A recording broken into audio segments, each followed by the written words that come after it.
ఎర్రన్న విద్యా సంకల్పం కార్యక్రమం అంటే నా మనసుకి అత్యంత దగ్గరగా ఉన్నటువంటి ప్రోగ్రాం ఇది.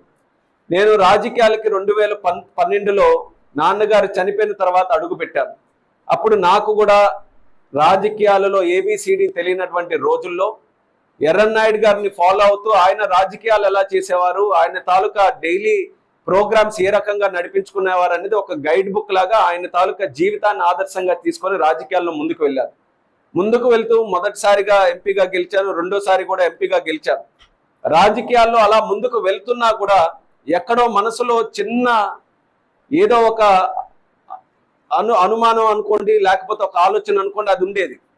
నేను ఎర్రన్నాయుడు గారి తాలూకా వారసుడుగా రాజకీయాలు చేస్తున్నటువంటి మార్గంలో నేను ఫుల్గా జస్టిస్ చేయగలుగుతున్నాను ఆయన పేరు పెట్టుకొని ఈరోజు రాజకీయాల్లో అడుగు పెట్టాను. కాబట్టి ఏమైనా రాజకీయాలకే పరిమితం అయిపోతున్నానా, లేకపోతే ఇంకా ఏమైనా చేయాల్సినటువంటి అవసరం ఉందా అని ఎప్పటికప్పుడు ఆలోచిస్తుంటే ఒక నల్ల మబ్బుల్లో ఒక్కసారి తెరిచిపోయి సూర్యుడు కనబడినట్టుగా నాకు చిరంజీవి గారు ఆ రోజు కనబడ్డారు.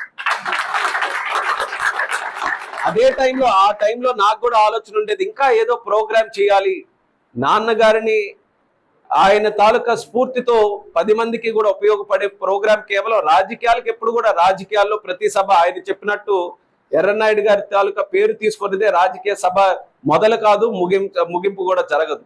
కానీ ఆయన కేవలం రాజకీయాలకే కాకుండా ఇంకా ఏదో చేయాలని ఎంతో ఆతృతగా ఉన్నటువంటి నాకు ఏ ఆలోచన కూడా సరిగ్గా తట్టలేదు.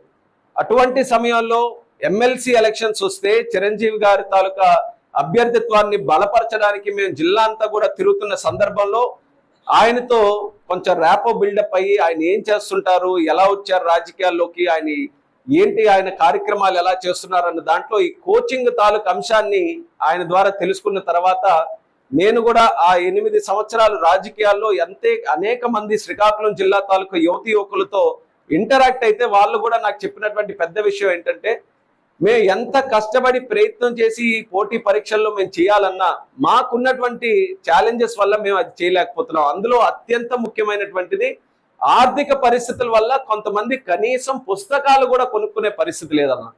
చాలా బాధ కలిగింది. అంటే ఎంత వాళ్ళలో ఆసక్తి ఉన్నా సరే వాళ్లకు ఉన్నటువంటి సామాజిక పరిస్థితుల వల్ల వాళ్ళ మార్గానికి చేరుకోలేకపోతున్నారు అనేది నేను తెలుసుకోవడం జరిగింది. ఆయన కూడా చెప్పి మనం ఏమైనా సరే, ఎందుకనంటే ఇద్దరం కూడా కలుసుకున్నాం, ఒక ప్రోగ్రాం చేయాలని నేను ఆయనకి చెప్పి ఆయన కూడా నాకు చెప్పిన తర్వాత విద్యకు సంబంధించి ఒక ప్రోగ్రాం చేద్దామని అనుకున్నాం.